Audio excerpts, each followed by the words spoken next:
My thesis is on the barriers within the post-secondary education system for someone with a physical disability, primarily focusing on Acadia.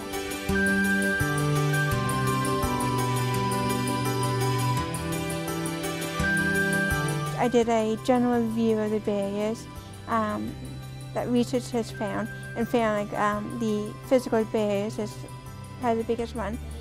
How they impact the individual, but also what can the institution do.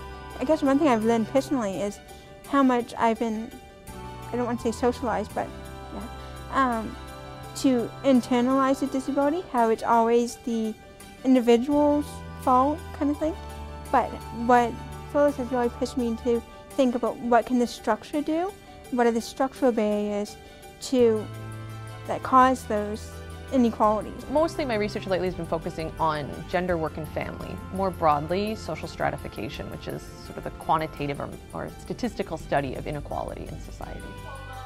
There's lots of people within sociology who might look at, hear people's stories, or they might do qualitative research, and I think that's incredibly important for helping to develop theories. And a lot of what I do is I take those ideas and I test them to see, are the things that people are talking about happening at a population level. It's fantastic to be able to work one-on-one with a prof.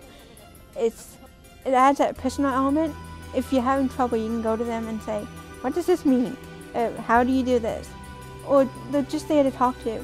The biggest thing for me with Acadia is, what can we do for you? Because they do have such a small population, especially with disabilities.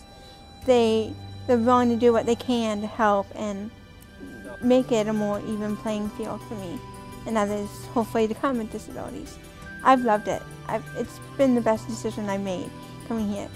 My first year, by the end of the first couple of weeks, I was on the first name basis with all my profs. I did all of my undergraduate and my graduate work at much larger institutions in Canada and the United States, and there were often times where faculty didn't show up for their office hours, where they weren't really available, or I'd be in classes of hundreds of people where they didn't even know, they didn't know my name, they didn't know my face, they didn't even know if I was there or not.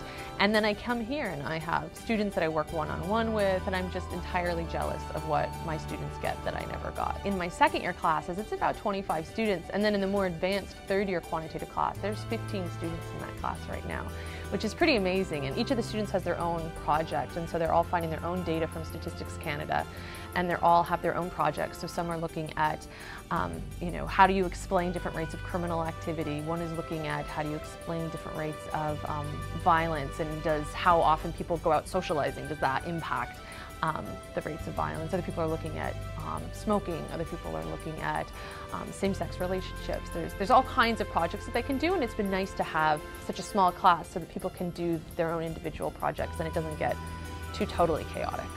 I have been accepted into the master's program in sociology for next year, and I'm hoping to continue my research, expand my honors thesis, and continue along the lines of disability research, but exactly how, I'm not really sure.